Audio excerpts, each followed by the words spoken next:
నిన్న హుస్నాబాద్ మాజీ ఎమ్మెల్యే అయిన సతీష్ బాబు గారు దొంగలు పడ్డ 6 నెలల కుక్కలు మొరిగినట్టుగా ఆయన నిన్న వచ్చి హుస్నాబాద్ టౌన్ను ఎల్లమ్మ చెరువును పర్యటించడం జరిగింది. పర్యటిస్తూ ఒక మాట అన్నాడు, మంత్రి గారు వచ్చే సంవత్సరం కనుక మెయిన్ రోడ్లో గల ఇళ్లకు నీళ్లు పోతే మీ క్యాంప్ ఆఫీస్ ముందు కూర్చొని ధర్నా చేస్తానన్నారు. అయ్యా సతీష్ బాబు గారు, మీరు 10 సంవత్సరాలు అధికారంలో ఉండి అట్టి నీళ్ళకు కనుక మీరు వాటిని దారి మళ్లించో లేకపోతే ఇంకేదన్నా వేరే కాలువల రూపకంగానో వాటిని ఇవాళ మీరు కనుక ఆనాడు నిర్మాణం చేస్తే ఇవాళ టౌన్లో ఉన్న మెయిన్ రోడ్లో గల ఇళ్ళల్లా ఇవాళ అక్కడ నివసించే ప్రజలకి ఇవాళ పరిస్థితి లేదు అని అంటున్నాం. ఇవాళ ఇంకా మళ్ళీ మీరు శుద్ధపూసలెక్కొచ్చి మేమేదో చేసినాం ఇవాళ మంత్రి గారు వచ్చే చేస్తలేరు అన్నట్టుగా మీరు మాట్లాడడం ఇది సరైన పద్ధతి కాదు. మీరు ప్రభుత్వంలో ఉన్న రోజు ఏదైతే NH హైవే అయితే ఉందో అది 6 ఫీట్లు వెడల్పు కాలువ అని అన్నప్పుడు మరి ఇది టౌన్ నుంచి నీళ్లు ఫ్లోటింగ్ ఎక్కువ వస్తుంది, మరి ఇది 6 ఫీట్లు సరిపోదు 8 ఫీట్లు పెడితే బాగుంటుంది అని చెప్పేసి సలహాలు సూచనలు ఇవ్వని వాళ్ళు మీరు, మీ పక్కన ఉన్న నాయకులు. మరి ఇలా మీ పక్కన ఉన్న వాళ్ళు ఇవాళ మా మంత్రి గారికి అన్న ఇది ఇట్లా పోతే బాగుంటుంది, అన్న ఇది ఇట్లా పోతే బాగుంటుంది అని చెప్పేసి సలహాలు సూచనలు చేస్తున్నారు. మరి ఆనాడు వీళ్ళు మీకు సలహాలు సూచనలు చేయలేదా? అంటే మీకు భయపడి వాళ్ళు ఆనాడు మీకు సలహాలు సూచనలు చేయలే.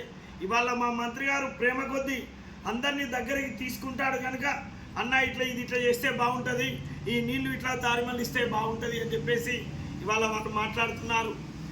మా మంత్రి గారు అదే వర్షంలో నీళ్లు వారి ఇళ్లలో ఉన్నప్పుడే సాయంత్రం పూట కూడా వచ్చి దీక్షలో ఉన్నా కూడా కాళ్ళకు చెప్పులు లేకుండా వారి ఇళ్లకు వెళ్ళి అమ్మ ఈ ఒక్కసారి మీరు ఓపిక పట్టండి, వచ్చే సంవత్సరం మీకు ఇలాంటి పరిస్థితి రానివ్వను, ఆ బాధ్యత నేను తీసుకుంటా అని చెప్పేసి ఒక భరోసా ఇచ్చిన నాయకుడు మా హుస్నాబాద్ మంత్రివర్యులైన పొన్నం ప్రభాకర్ గారు.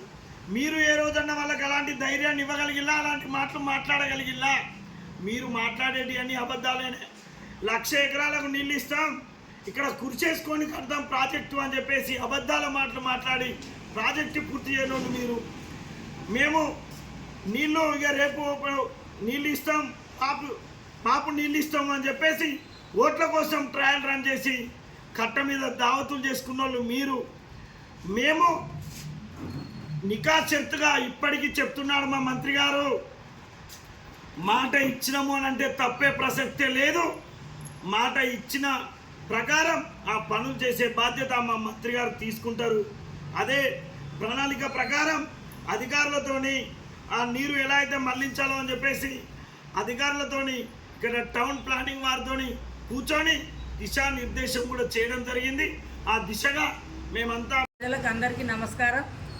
సతీష్ బాబు దొంగ లెక్క వచ్చి ఎక్కడో వచ్చి మా మంత్రి మీద లేనిపోని మాటలు అబద్ధాలు ఆడుతున్నావు.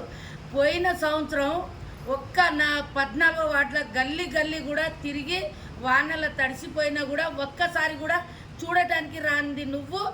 మంత్రి గారు పొన్నం ప్రభాకర్ టైగర్ అంటే టైగర్, అలాంటి టైగర్ని ఎన్నో బోకర్ మాటలు మాట్లాడుతున్నావు నువ్వు, ఎన్నో లంగ మాటలు మాట్లాడుతున్నావు. మాల వేసుకొని కూడా గల్లీ తిరిగిండు, వాటు తిరిగిండు. ఎప్పుడైనా నీ ముఖానికి ఎప్పుడైనా తిరిగినావా? ఇంత వర్షం వచ్చినా వాన వచ్చినా ఎప్పుడైనా చూసినావా? నువ్వు ఎప్పుడైనా ఏ ఊరు ఎట్లా ఉంది? 20 వార్డు ఉంది. ఏ గల్లీలో తిరిగినావు? ఏ వార్డులో తిరిగినావు?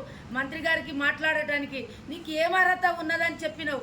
10 సంవత్సరాలు పాలించినావు. ఎవరికేం చేసినావు? ఎవరు కూడా ఏం చేయి పెట్టలే. రోడ్డు మీద కూడా ఒక్కసారి బండి దిగి మాట్లాడలే.